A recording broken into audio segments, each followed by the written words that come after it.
আমাদেরকে রক্ষা করেন। আমাদের ছেলে মেয়েকে রাক্ষস শয়তানে মেরে ফেলতাছে, তাই আপনি রক্ষা করুন। তাও আমি দেখতেছি এই শয়তানকে আয়নায় বন্দি করে ফেলতে হবে। এই পৃথিবীতে একমাত্র আমি রাজত্ব করব। আমি কোন মানব জাতিকে রাখবো না। আমি হলাম পৃথিবীর বুকের বড় শয়তান, ধ্বংস করে ফেলবো।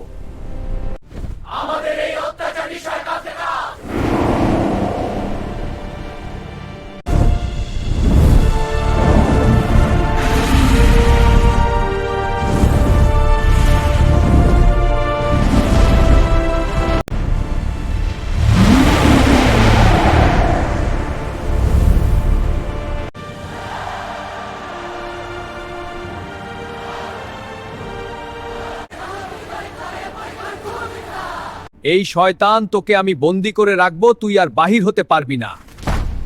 তোমরা দেখো, এই কাক্ষস দানব শয়তানকে আয়নায় বন্দি করে ফেলেছি। তোমরা এখন থেকে নিরাপদে থাকতে পারবে।